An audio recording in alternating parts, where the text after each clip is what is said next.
Mga idol at kabayan, ito ang mga balitang dapat niyong malaman. China, may ipinalabas na artikulo at video, isang engkwentro sa pagitan ng People's Liberation Army, Southern Theater Command Air Force at foreign military warplanes sa South China Sea. Naku po, ayon sa China, matagumpay na napaalis nila ang nasabing foreign military warplanes at handa itong lumaban kahit anong oras. Ang tanong, sino ba ang nakaengkwentro ng mga Chekwa sa South China Sea? Totoo ba ito? Alamin, isang senador gustong paimbestigahan ang sanhi ng pagbagsak ng isang bagong Black Hawk ng Philippine Air Force. Pero bakit interesado ang senador sa isyong ito? Bakit kailangan pang imbestigahan sa Senado? Napag-alaman pala ng senador na merong aprobadong pagkuha ng 32 mga bagong Black Hawk. Ito ay bilang karagdagan sa 16 na Black Hawk na binili ng Pilipinas sa bansang Poland. Hala, ang dami! Ito ang mga balitang ating pag-uusapan dito lang sa Good News Philippines. Huwag kalimutang i-like ang video, mag-subscribe, mabilis lang ito. Promise!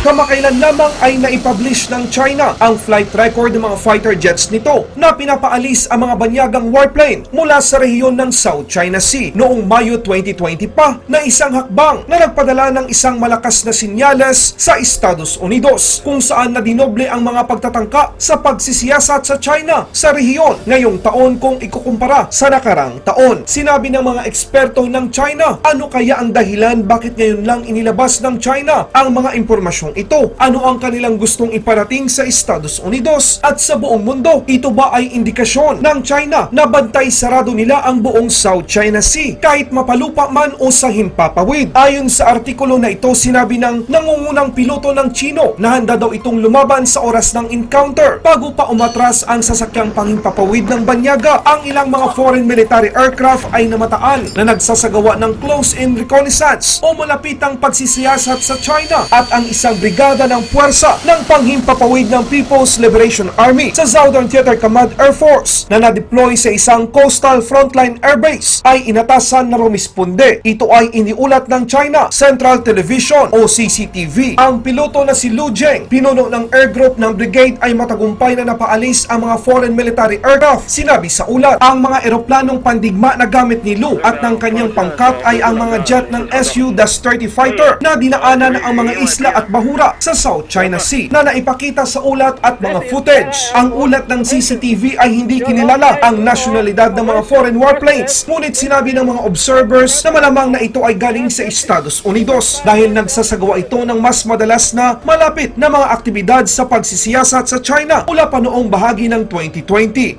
This is DRA Air Force speaking.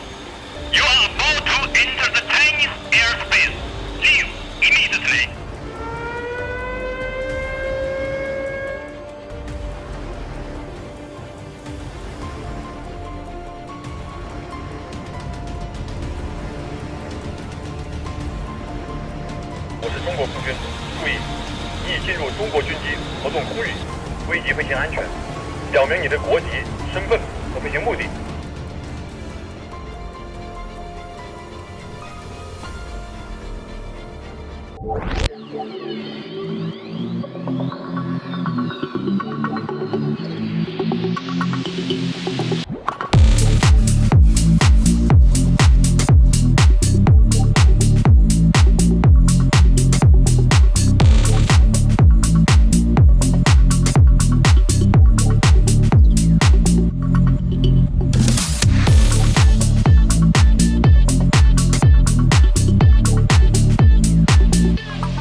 Pero mga idol at kabayan, ang nakapagtataka, bakit walang sinabi kung anong type o klase ng eroplano o fighter jet ang naka-encounter ng China sa South China Sea. At kung mapapansin nyo sa video, wala namang ipinakita ng foreign military aircraft sa video kung talagang meron nga. Kasi kung pagbabasihan ng natin ang assumption o palagay ng artikulo na ito na ang mga nasabing foreign warplanes ay malamang galing sa US o Estados Unidos, siguradong malalaman natin ito kaagad sapagkat ang Department of Defense ng Pentagon o Estados Unidos ay bihasa pagdating sa mga ganitong usapin at sila ay magaling din sa pagdokumento ng ganitong mga insidente. Halimbawa na lang ng panghaharas ng dalawang Su-27 flanker sa isang US Air Force B-52 bomber sa Black Sea na kung saan ang mga fighter jets mismo ng Russia ay nag-cross 100 feet o nasa 30 meter na layo sa harap ng B-52 bomber nang ilang beses na nagdulot ito ng turbulence at mahirap na pagmaneuver ng B-52 bomber. Ito ba ay isang panibagong taktika ng China o para ipaalam sa mundo na kaya nilang talunin ang mga fighter jets ng Amerika, o gusto lang ipaalam ng China na kontrolado na nila ang airspace sa South China Sea bilang babala sa mga karatig bansa? O ito ba yung sinasabi nilang information warfare? Ano ba ang ibig sabihin ng information warfare? Ito ay ang mga pagkolekta ng impormasyong pantaktika, pagsisiyasat sa kawastuhan ng impormasyon o pwede ring pagkalat ng propaganda at maling impormasyon upang mapahamak o manipulahin ang kalaban at publiko o pahinain ang kalidad ng impormasyon ng kalaban. Kayo mga idol at kabayan, kung kayo ang tatanungin, totoo kaya ang sinasabi ng China na kaya nilang paalisin ang mga fighter jets ng Amerika sa international airspace? Ano ang masasabi nyo? Mag-comment lang kayo sa video na ito. Nanawagan si Senator Richard Gordon para sa isang investigasyon sa pagbagsak ng isang Philippine Air Force brand new S-70i Black Hawk na helicopter noong nakaraang linggo na kung saan ay nasawi ang 6 na sakay nito. Kasunod ng insidente, ipinahayag ng Philippine Air Force na grounded muna ang mga Black Hawk habang hindi pa matukoy ang dahilan ng aksidente. Sinabi ni Senator Gordon na ang mga Black Hawk helicopter ay nakuha mula sa Poland sa huling bahagi ng 2020 at ginawa ng PZ Elmelik ng Poland, isang subsidiary ng Lockheed Martin na orihinal na tagagawa ng Black Hawk. Ang gobyerno ng Pilipinas ay kumuha ng kabuang 16 na mga helicopter mula sa gobyerno ng Poland sa isang kontrata na nagkakahalaga ng $241 million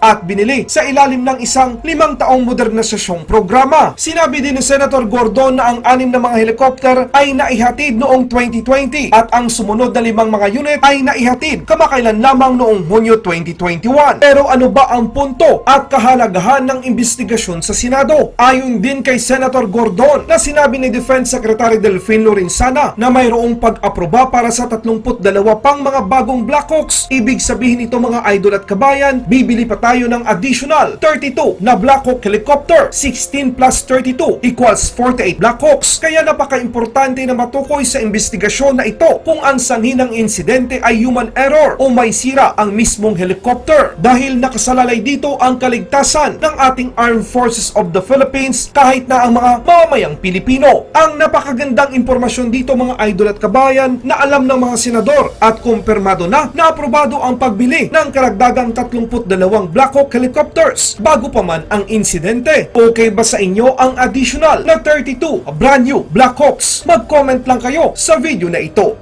Laban Pinas.